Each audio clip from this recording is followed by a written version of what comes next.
Hello, welcome to the Hub and our ISE preview. I'm Garth Lobin, and if you're watching this live, we are just 1 week away from ISE. Integrated Systems Europe is where the AV world converges on Barcelona for our industry's largest trade show. Last year, the show covered 82,000 square meters, where almost 25,000 AVIT, lighting, and live sound professionals came to see what's new, attended learning sessions, and caught up with industry colleagues. And 2025 will be even bigger in terms of floor space and attendees. This year, Atlona will once again be in Hall 2 at stand Q300. And you can find us there on the map. As you see, we're in the northern part of Hall 2, very easy to find above the bridge. But also you can get to the stand from Hall 1 through the side entrance or from Hall 3 from the other side entrance. Very easy to find us. If all else fails, go to the Microsoft booth and do a U-turn. There at the stand, we'll have 4 demo areas covering new and existing products from our Omega USB collaboration series to our OmniStream AV over IP product family, as well as our Velocity Control over IP platform. In addition, we'll have 3 application zones plus a static product area that combines all of our key products and solutions for you to learn more about. Of course, there will also be hospitality and plenty of meeting space to chat with our regional sales managers and partners from throughout EMEA. Joining me in the hub today to cover our key product solutions are some of Atlona's product management team, Paul Krezan, Tommy Gay, and Marshall Simmons. Welcome, gents. Hey, good morning. Hey, Good Garth. morning.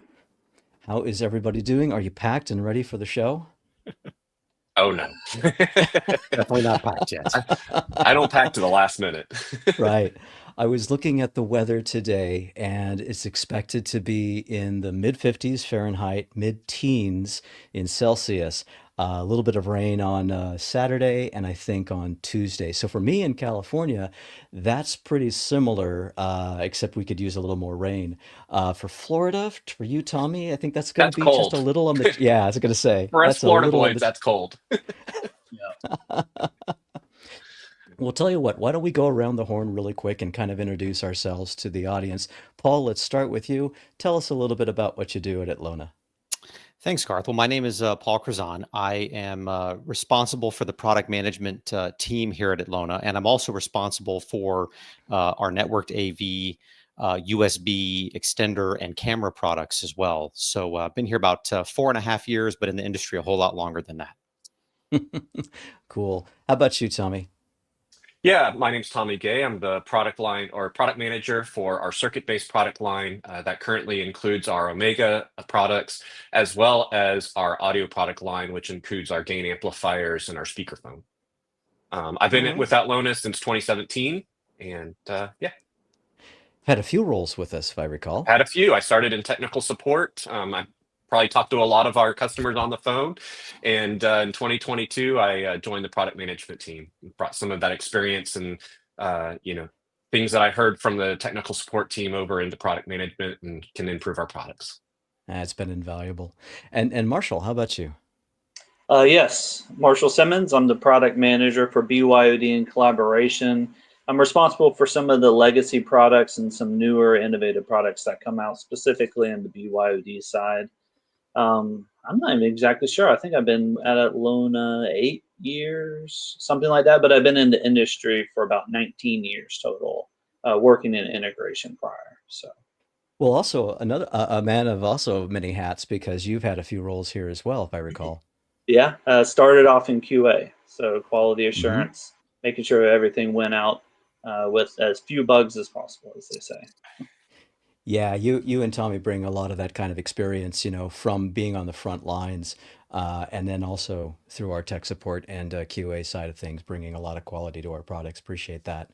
So, Mhm. Tommy, let's start off with you. Mhm. So, as terms of what's coming to the show, one of the smaller products, but not, you know, not Mhm. insignificant. Tell us a little bit about the OME, sorry, about the new cable that you're bringing to the show. Yeah, absolutely. So last year, some of you might have seen that we announced a 5-meter USB-C cable. This is an active cable, so it allows you to get some further distances from that cable. After a little bit of market research, we found a few enhancements that we could make. So we updated the charging to 100 watts of charging, so it'd be support more devices out there in the market. And we also improved the USB 2.0 performance. So that was two kind of big things that we did with the 5-meter cable. So we're excited to re-release it at ISE this year with units now in the warehouse and shipping. Very cool. So a lot of cool tech going on in this little cable. Where will that come in handy for our customers? Sure. So this actually works really good with our OME CS31 SA-C when it might be mounted behind a display and you need to get just a little extra distance. This also works great with any of our other Omega USB-C products, so our MS42, or maybe something we're getting ready to talk about. Okay. And how flexible is this cable? I know sometimes when we see long cables or cables that can handle a lot of power, how easy is it to work with? It's fairly easy. It does have a little structure to it. Mm-hmm. Of course, that's because we had to increase some of the wire gauges inside just to ensure that the USB 2.0 performance is rock solid. But it's still relatively flexible. You can snake it under a display, pull it up through a table box. It'll work really well. Nice. And I noticed that there was a locking connector on one side. Does it matter what side that goes on? It doesn't. Is it a directional cable? No, it is not. It is bidirectional, so you can really put it on either side. But most of our new products that we're coming out with have the locking connector. So if you're mounting this up underneath the table, you can screw that in and you can be kind of worry-free that it's not going to get unplugged if somebody accidentally bumps the cable or something like that under the table. Good call. Good design. And as Tommy said, that is the AT-LC UC2UC 5M. That's a mouthful, but more importantly, you can find that on the website now. And if I recall, just last night as we go to tape today, I think we put that as a now available on the website. So that's ready to go. So switching gears over to your Omega line, what's new that you're bringing to the show? Yeah, so we got a lot of market feedback that people love our MH21CP. But what they really wanted is they wanted an extension output on it. So this is our OME SW21TX. This is a box version of our popular 2x1 input wall plate. And this allows you to mount it up underneath a table or inside a lectern or a podium and get all the functionality that you would out of our wall plate with some additional extras. Okay. And then, so as you mentioned, this is similar to some of our other products. What unique challenges are you solving for education or the corporate world with this product that we aren't already doing? Sure. So as we were evaluating the market feedback for this product, we saw a lot of USB 3.0 peripherals out there, especially cameras, that do 4K. And so we decided to go ahead and put a USB 3.0 hub on here. So it allows you to bring those USB 3.0 peripherals in. The other thing we did that's kind of specific for the education market is we have that HDMI loop out. And that serves two purposes. One of those is for a podium monitor. So if you put this in a podium and you have that confidence monitor on your podium, you can run a loop out and you don't lose an output on your PC. But also, if you wanted to, say, send this content to another room, you could use something like our OmniStream product and come out of that HDMI out and go into an OmniStream encoder and then send it to multiple locations. Gotcha. Now, the name, as the name implies, it's a transmitter, so that can go into a larger system. Why don't we bring up an application and kind of walk us through how this might get used?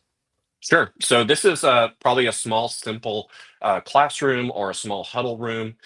So this just uses our EXRX, which is our basic receiver, allows you to bring in a CAP SP100, as well as our FC110 that gets extended over HD-base-T. So nice little small compact application. Mount this under a desk or in a podium or something like that. So as a transmitter, though, you could probably put this into a larger system as well. What are some of the other maybe main switchers that you might use this as a remote transmitter as opposed to the main event here as you have in this diagram. Right. So we have our CS31 SA-HD base T, and this is a great product that fits with that.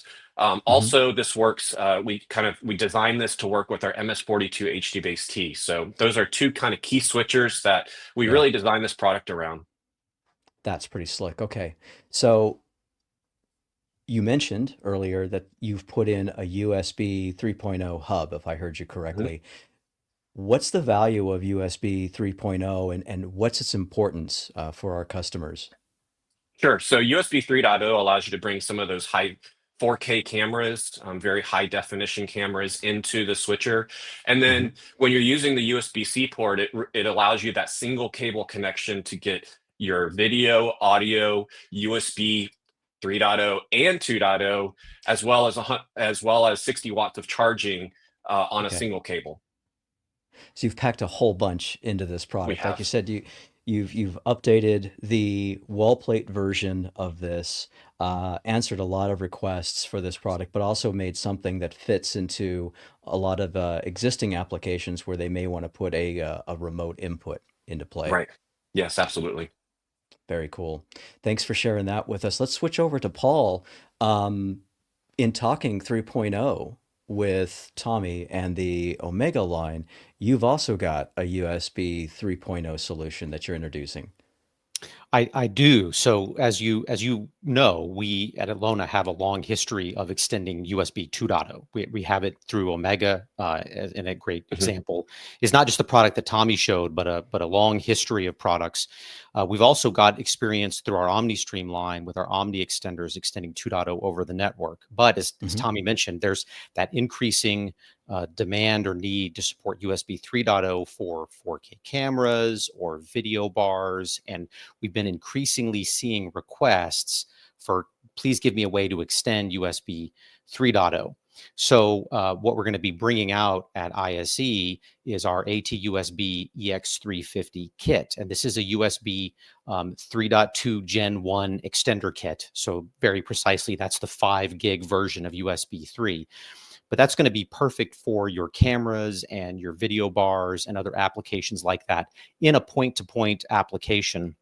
So it's going to fit in really nicely with that Omega story as a way to extend your USB 3 over a distance. So when your camera is not right next to your SW21, you'll now have a way to bring that in using this extender kit.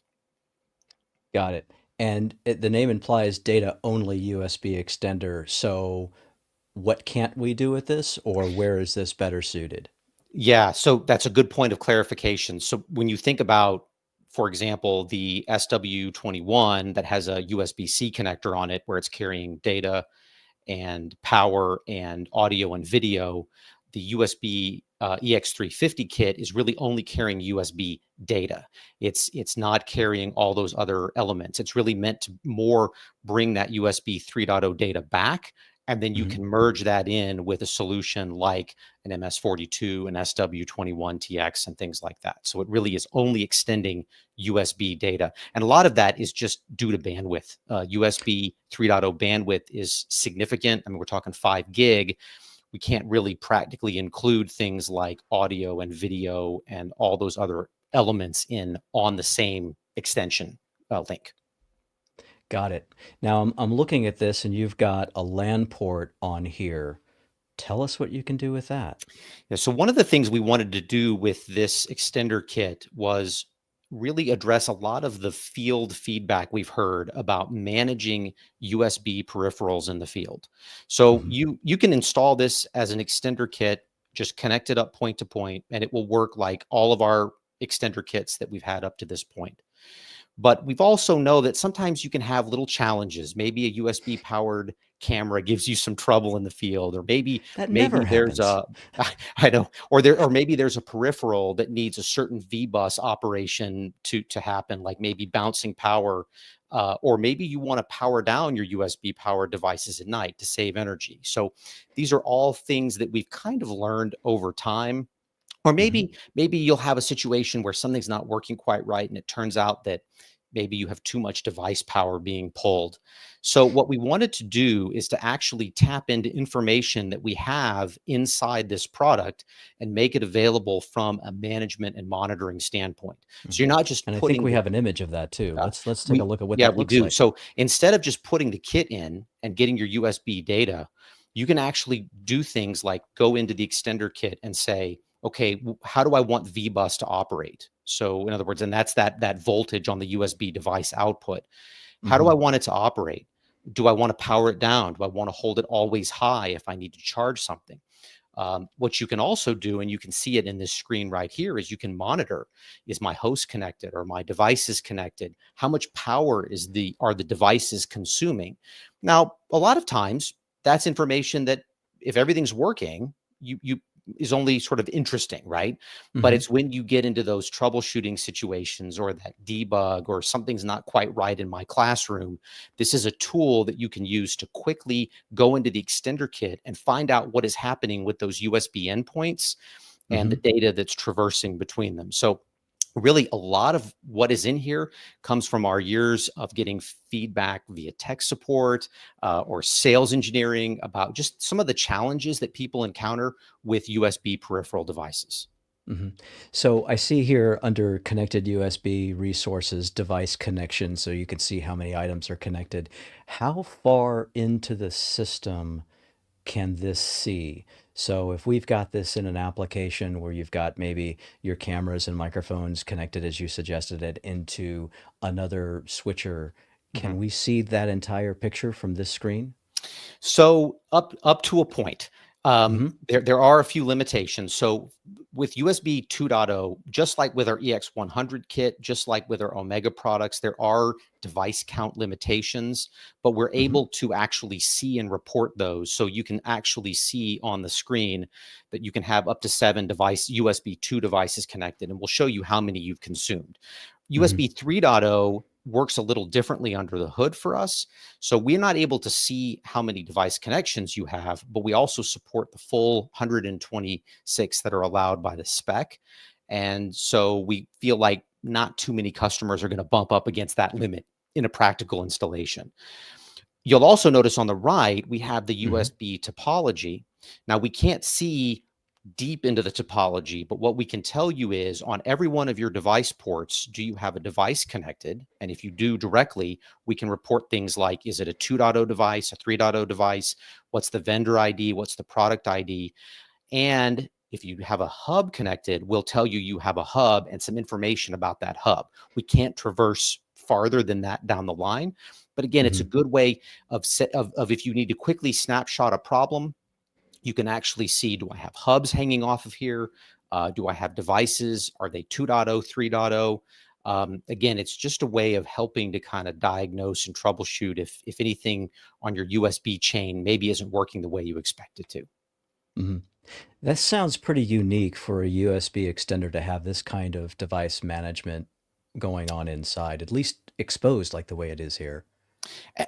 Absolutely. I will tell you, Garth, we don't have this level of detail really in any of our USB extenders today. This is sort of a new area we're branching into. And most of what we've seen from other USB extender products out there in the market, they're basically just extenders that you install and you use, but you don't have that visibility. That's what we're really providing that's new and unique with this particular product category. That's a really cool bit of innovation there. Why don't we bring in a diagram and kind of put this all together and talk about the application and the problem that this can solve? Yes. So what this diagram builds on is really the one that you saw with Tommy and the SW21. So in the SW21, that was the diagram was a full USB 2.0 solution.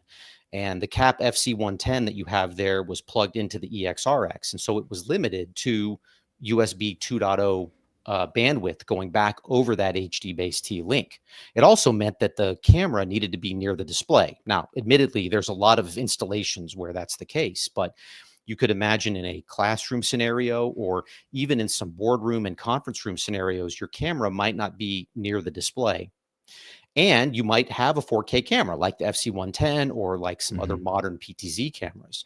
So what you can do now is you can take that same SW21 with its USB 3 local ports and attach the EX350 extender kit into one of those local ports. And now you can bring back that USB 3 camera into the switcher. Now, what's what's great for the user is it's still that single USB-C cable connection to the laptop. So for them, it's one cable, and they're getting extended audio, video, USB 2 and USB 3, as well as the 60 watts of power delivery. So for the user, it's a great experience. It gives you installation flexibility, and now the ability to go up to that USB 3 device in the system. This fleshes out that OME SW21 system quite a bit. Do you see opportunities where this USB EX350 kit can also be added, maybe retroactively, into other existing systems that might be out there today? What would those systems be? Yeah, it was so. For example, our CS31 has the USB 3 local hub built in it as well, and you can add it in. So really, anywhere that you have a local USB 3 hub to bring in that cable, it can become a retrofit option. So not just for new systems, this can be added on to existing systems. So again, a lot of innovation that we can bring to existing setups. Yeah. And Garth, there's one other point on the Ethernet port that I'd like to go ahead and mention. We talked about the management and monitoring piece, but something that we have on that EX350 on the device end is we have an RS-232 port. And so you could imagine maybe if you have a PTZ camera, but you don't have an Ethernet, a LAN connection available to it, but you want to control it serially. A lot of the extender kits that exist in the market today, they have the serial pass through, but you have to provide the serial data at the host end, and it just passes through. What we're able to do with that LAN port is give you essentially Ethernet to serial. So now that serially controlled USB device like a PTZ camera, you're now able to control it over your LAN connection via that port. So that's another way that you can utilize that to add some value in the system design. Got it. And I also noticed you had power at each end. So bidirectional power the whole kit from one end to the other? Yes. So it is bidirectional power. And so we ship the kit with both endpoints and one power supply. You choose which end is the best for the installation, where you want to power it, and it powers the whole system. And all the devices get powered regardless of whether you're plugging in at the device end or the host end. Very cool. All right. So that is the AT USB EX350 kit. Yes. Okay. Got the name right. All right. Yes. Very good. So let's switch gears, talking something near and dear to your heart, the OmniStream platform. Tell us a little bit about what you'll be showing at ISE with that. Yeah. So as I think back in 2023, we announced our OmniStream 2.0 firmware update. This was a major firmware update to our existing OmniStream platform. It brought in some great performance enhancements like 4K 6444 and 4K 60 fast switching to an existing hardware platform. It also brought in some novel and interesting features that our customers have been asking for, such as the thumbnail preview. But it also brought in our multi-view capability that you can see a graphic of here on the screen. And really that allows you to take multiple sources and show them on a display using just a decoder. You don't need to add any extra windowing processors or other equipment. You're taking advantage of the fact that you have all this different content on the network and compositing it live in the decoder. And in that time, we've been able to take that multi-view experience and really open up some new applications for OmniStream, right? So like at Infocom last year, we had this great esports demo, and we've had several successful deployments in esports facilities where they're wanting to bring in, streams from multiple gaming PCs, or we see it going into arena applications where in boxes they want to be able to give the people who are in the box the ability to show multiple camera feeds up on a stream. So we're really seeing this gaining a lot of traction and really being something that the market is really interested in. And it's very novel, doesn't really add any cost into the system, which is, I think, part of it. And it also allows a lot of design flexibility. So we will be, highlighting these features and these capabilities at the booth. And then, I did mention we released it in 2023, but in the meantime, we have been actively developing some very new, much requested capabilities for OmniStream that you won't see at ISE, but stay tuned. Stay tuned later this year. All right. Wow. That nice tease. Well done, you. And we should take a moment because we've been talking about not only the OME SW21TX, the USB EX350.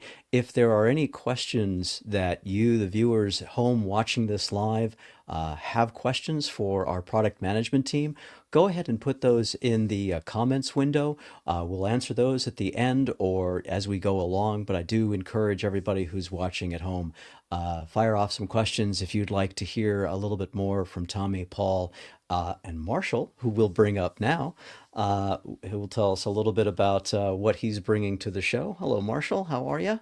Hey, Garth, how's it going? All right, thanks. We saved the best for last. Yeah. You have certainly physically the biggest product launch of the show. Of course, also with capability, it's a pretty significant one. So tell us a little bit about what you're bringing to ISE. Yeah, so we are looking at what we're calling the Pro 5 solution, typically named the Pro 5 MX810, along with a couple scaling receivers. So this is an 8x10 matrix switch with SDVoE point-to-point technology.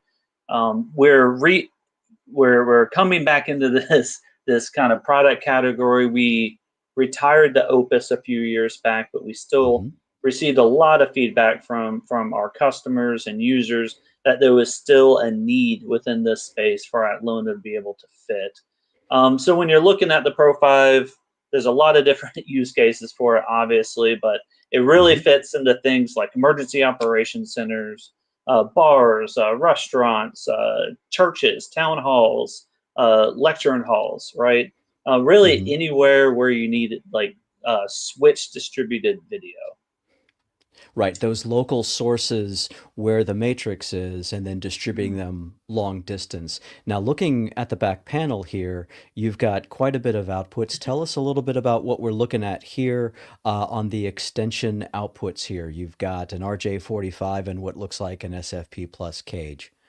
Yeah, so this is really unique to the Pro 5 solution. So for each output, we have the ability for the user to select between a Cat6A extension or fiber.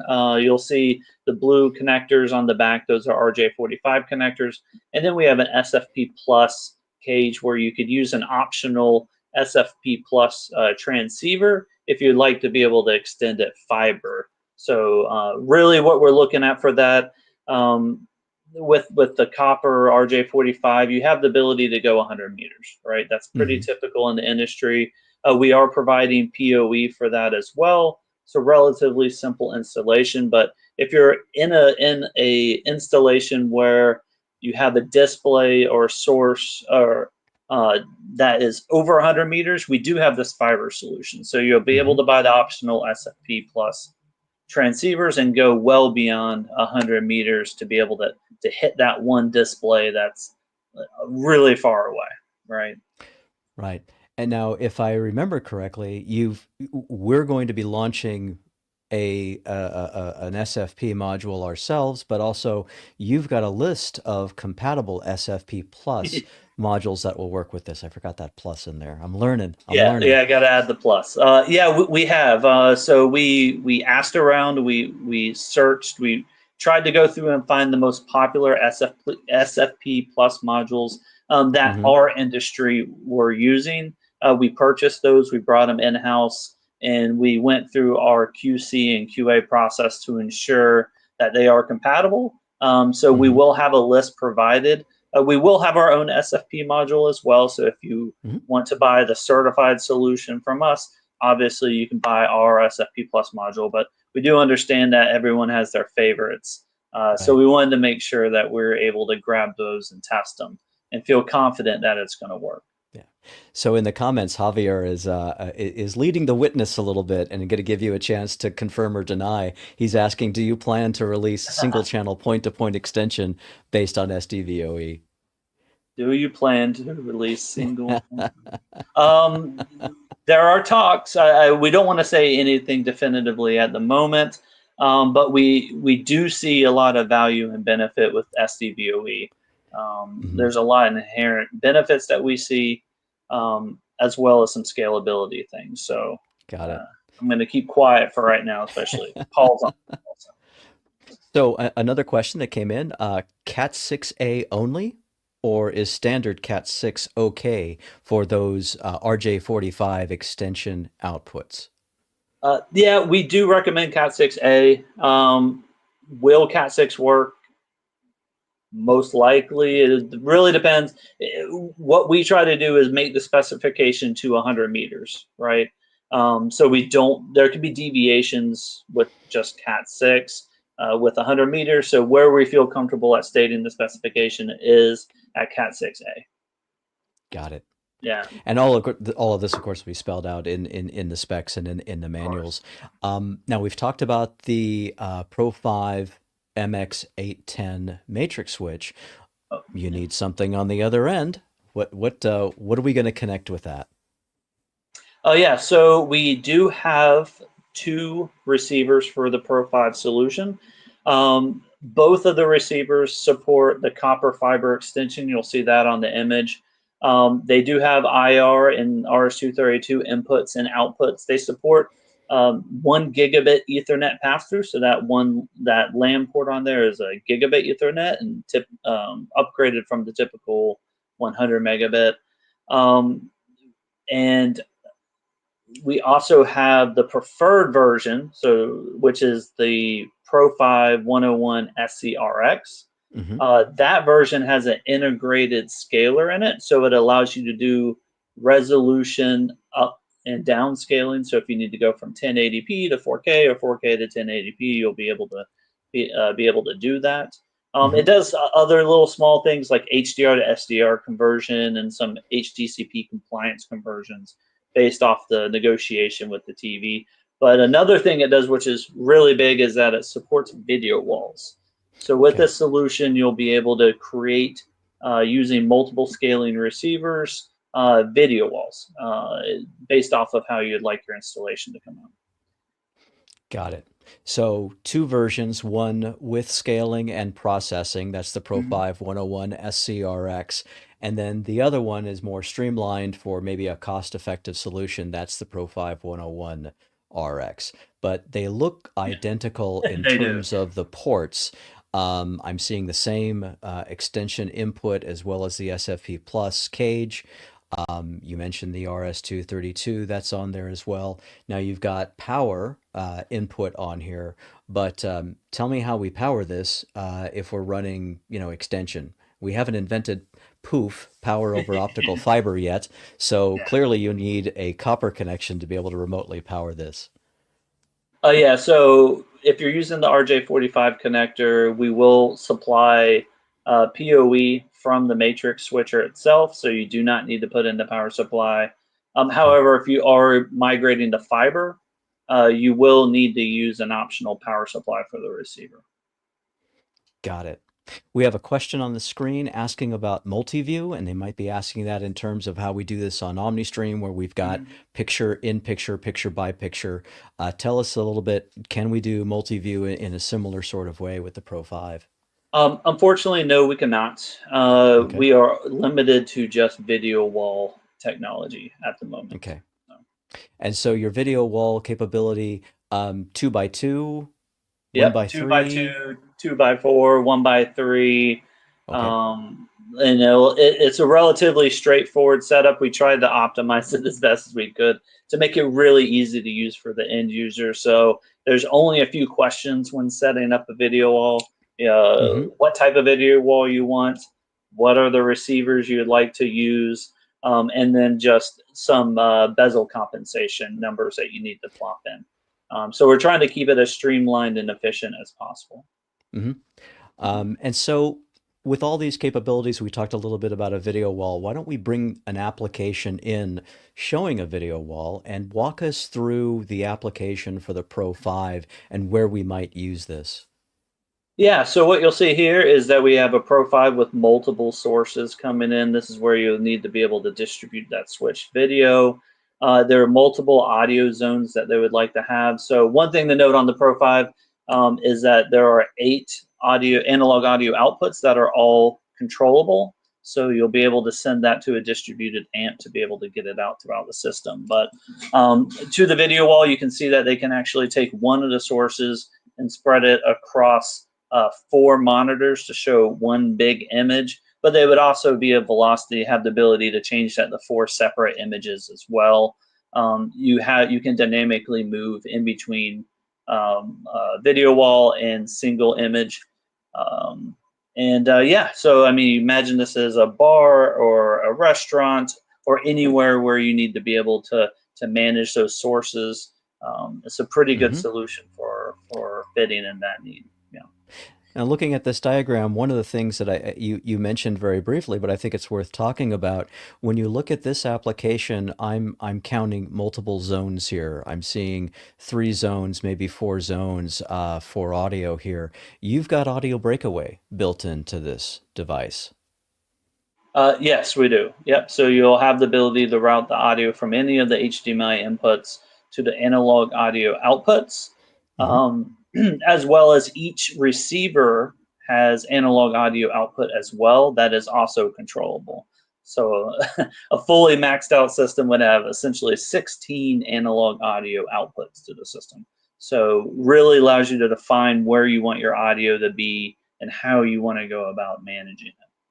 Well, I'm imagining a scenario with the audio capability on the receiver. I'm imagining a scenario where you could have an amp local to the room where the display is. You don't have to have everything at a centrally located rack. You can distribute your audio along with the receiver and display in that remote room. Yeah, absolutely. Or powered speakers, right? Given the fact that we give you the ability to have gain control on each of the outputs, you could quite literally run it directly to power speakers for that zone, saving a lot of time on the installation process.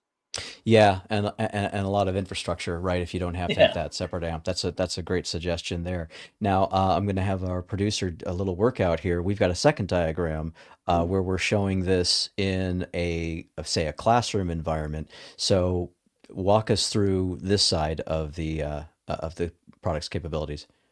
Yeah, I mean, so imagine this would be something like a lecture hall where you could have 2 projectors wanting to show multiple sources, as well as some additional monitors on the side of the room for accessibility features, right? So people who cannot see the projectors clearly have a better view. It really would allow the educator to be able to select between multiple different sources and route them as needed throughout the entire room in one easy kind of lectern or one rack to be able to go in and do that. Yeah, this takes us back to our bigger systems that we used to do with the Pro 3. You mentioned the Opus earlier, which was great in a residential environment. This certainly could play a role in that environment as well. And we had the question earlier, which I want to bring back, talking about SDVOE and our move really to SDVOE for this product. This is our first go. Tell us about SDVOE, why that's important, maybe why you selected that. Yeah, so SDVOE kind of out of the gate is an AV over IP solution. However, they do support point-to-point installations as well. What we really like about SDVOE is that they comply with a standardized 10 gigabit Ethernet specification. So it allows for more standardization, specifically in like the cabling and termination side of the spectrum. As we're getting higher bandwidths going across the network, when we're comparing it against things like HDBaseT, it makes it really easy to be able to look at a hard specification and know where your guidelines are, right? Right. And the other one is distance. With SDVoE and the fact that it's standard 10 gigabit Ethernet, it essentially allows us to be able to add things like fiber into the solution without adding additional cost or complexity, right? So it's not going to be a proprietary fiber solution. It's going to be a 10 gigabit Ethernet fiber solution. The theory being that anything that can support that 10 gigabit ether across, from the SFP transceiver to the cable, you should feel pretty confident that it's going to work because it all runs through this IEEE standardization process. Right. And that's one of the things I want to emphasize here that you've done that's really quite unique, really in a sense of putting more firepower into a matrix switch. You've also made it quite easy because while a lot of folks know SDVoE as this amazing tool for AV over IP, we're Mhm. keeping it simple. It's SDVoE 10 gigabit Ethernet capability for point to point. And I Yes. think that's quite unique in the industry. I don't think I've seen that yet. And that simplifies the setup quite a bit, doesn't it? Yeah, I mean, at this point, you don't need to worry about network switches, scaling, network switch configuration, all that kind of fun stuff. Mhm. Everything is point to point, so we really wanted to simplify the installation process for the user. And it really takes us back to those days when we could just do long distance extension. You set it up and you're off to the races. But except as you noted, we can now go tremendous distances Yeah, if you really when wanted to. you, yeah, when you're adding on that SFP plus cage. We have a question, a very good one. Is SDVoE compatible with HD base T? It is not.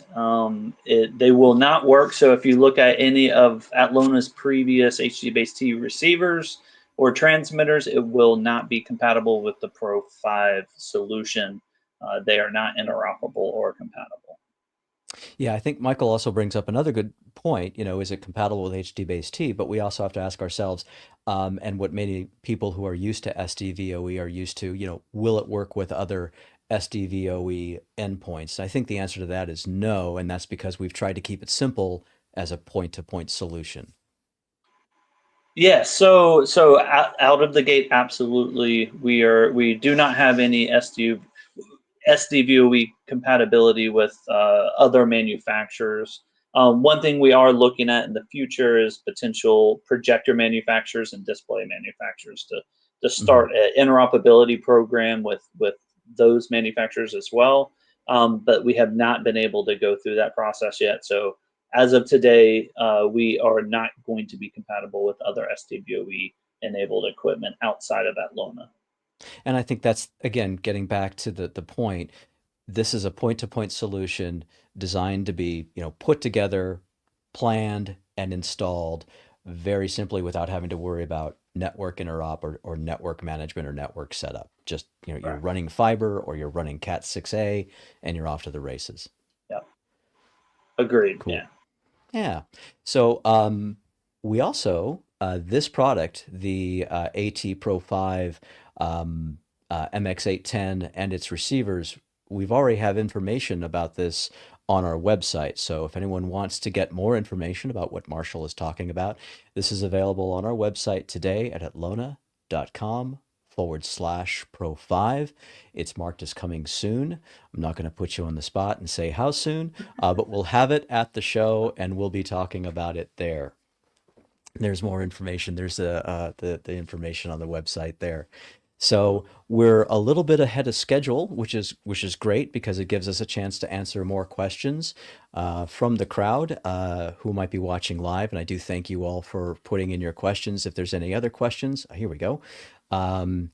All right, I'm gonna have our producer bring up the whole crew here. We are using the HDR SW52ED in our recent classroom updates, and it works well. Any firmware updates coming for this unit, please add a reboot option on the GUI. So this is great. We're getting real time, product suggestions for you. Yeah, so the HDRSW 52ED, we've released, I think it's been out now about a year and a half, maybe 2 years. We're still on firmware 1.0.0, which we think is a pretty good thing for our quality. We do see your update, adding a reboot option into the GUI. That's something we can absolutely take a look at doing. We currently do not have any plans to release SW52 firmware, but we will add it as a request, a user request into our system. And whenever that next firmware does come out, we'll ensure it has a reboot button on it. That's a great suggestion. Thanks for bringing that in and asking. So let me address the panel as we wait to see if there's any other questions that come in. So we're off to ISE, as I mentioned before, the world's largest AV show. You guys are all tech heads. What are you interested or expecting to see more of at ISE in general? What technologies have piqued your interest? If you get a chance to step away from the booth, what are you going to go check out? Paul, let's start with you.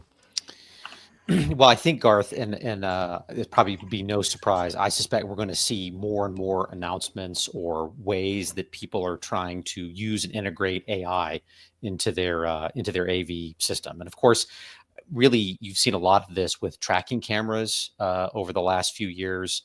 At the end of the day, that's really, a form of machine learning technology running in those. But I think we're going to see more and more applications, or more and more people trying things to bring AI technologies or machine learning technologies into AV solutions. So I'm really curious to see what ideas people have and what they're showing. I think there's been no slowdown of information on AI. And as we are live today, there's been quite a bit over the weekend as well. Yes. So it's going to be really interesting also for the AV industry, how AI gets utilized. We're all talking about it, where does it go? It makes sense, not only with the camera tracking, but also AI in terms of streamlining the audio setup in an environment. If you can put a microphone in there that's listening for reverb and listening for echoes and that sort of thing, that AI that can better track voices and things like that, I think is another way that it'll be used in our industry. Anything that streamlines the setup for the individuals doing the install, I think is a good thing. Tommy, how about you? What are you looking to see at the show? I'm going to have you open up your mic. It looks like you're on mute, sir.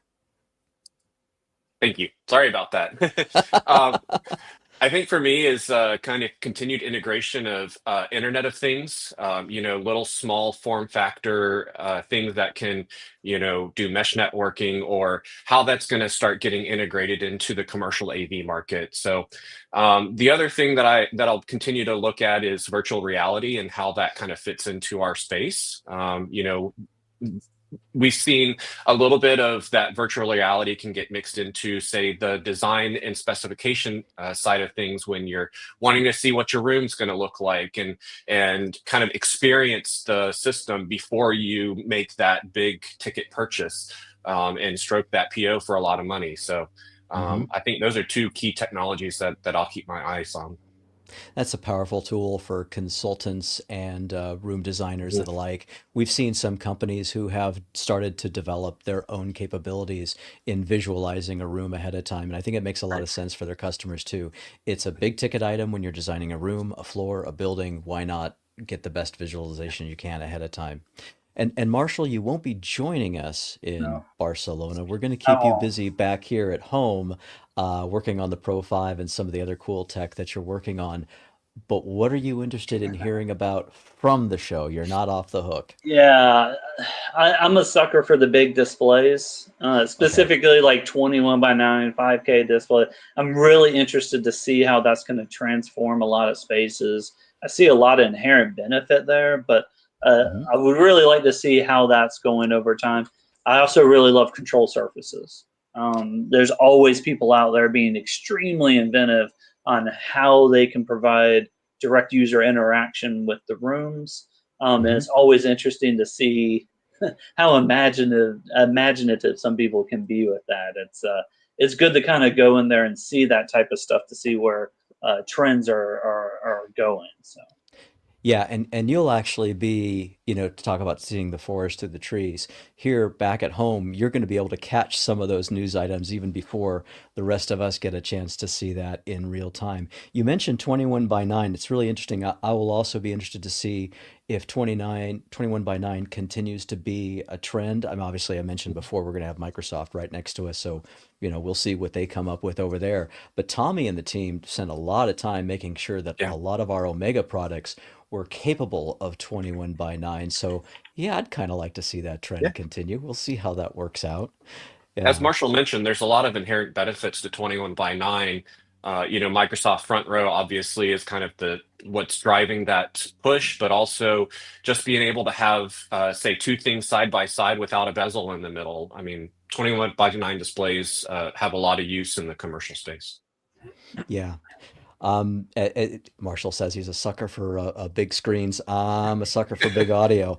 At one point or another, I am going to make the trek out to 8.1 and see what all my friends are doing over there on the audio side of things. Big sound, more of it. They Big have the pneumatic best air demos. pushers. Yeah. Yes, they do. They have the best demos.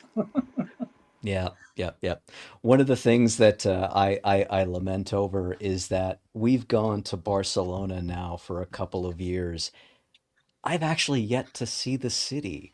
And I hate to say that. I hate to admit that because it's such a beautiful town. Tommy, I'm envious of you because you've actually made it to Barcelona and had a chance Yeah. to, well, we've made it to Barcelona, but you actually got to absorb it. What was your favorite part of cruising the city? Oh, there's so many good sights to see. The continued saga of the Sagrada Familia is definitely a There it place is. to behold. Park Güell gives you some amazing views of the city. But one of the outliers and what I would say is one of the sleepers is Montserrat. It's a monastery that's up on the side of the mountain. It's probably a weekend, like a Saturday trip, but you take the train out there and then take a cable car up the mountain and just absolutely breathtaking views of all around Barcelona. So I'd Hmm. say that's one of my favorites. And some great hiking out there. All right, I'm going to continue to be envious of you, and maybe I'll put my boss on notice right now. I may be late getting home because now I got to go see Montserrat. Paul, have you had a chance to see much of the city on your past trips? Only the park with it's because I was with Tommy. So pretty much, and he's right. It's a stunning place, and it also gives you Hmm. just amazing views of the city. So that's one you can definitely do in an afternoon, and highly recommend it. I think for me, I'm looking forward to tapas. More tapas, please. You get to Yes. sample all kinds of things in small plates, and you don't get filled ham. Let's face it. Yeah. We had a colleague that tried to bring some home last year. That didn't work out That's a so big well with no-no. U.S. Nope. Customs. But God bless him for trying. So all good stuff there. So one last question from the audience: Is 21 by 9 format supported by Velocity? And the last, oops, that disappeared. Oh, I mean OmniStream, not Velocity. Okay, that was a correction there in real time. Look at that. One of our producers is on the spot there. I'm Yeah. gonna give that to you, Paul. Oh, thank you. Yeah, so it is not something we currently support with OmniStream because of the nature of the technology. It's a little bit more heavy lifting from an engineering standpoint. We are looking at options for it, but nothing that we can really concretely support today. Hmm. All right. Good, good, good. And I think we had another advice from the audience. Thanks for the city promotion, a local. Of Javier, course. come by, say hello, tell us where we need to go and where we need to eat, please. Yeah. And then another comment there. Don't miss the. Oh yes, of course the Yeah. paella. Okay, Tommy introduced What? me to paella on our last trip. Phenomenal. Ah, Especially when you get the crispy rice on the bottom. Oh, so good. yes, Looking yes. forward to it this year. This is hilarious. We started talking about product and we finished on food. So I think this is a well-rounded hub adventure today, and I appreciate you guys joining me on this today. I want to thank the product management team for joining me today and giving us that wonderful rundown of all the technology that's coming to the booth. I also especially want to thank my producer, Evan Wallace, and Perry Sun, working behind the scenes, along with the entire marketing team. And for any of the information that you've heard today and want to learn more about, you can find all of our ISE coverage at atlona.com/ISE-2025. Please be sure to come check out our stand at ISE Hall 2, stand Q300. Thanks for stopping by the hub, and we'll see you hopefully in Barcelona. Cheers. Thanks. Wow.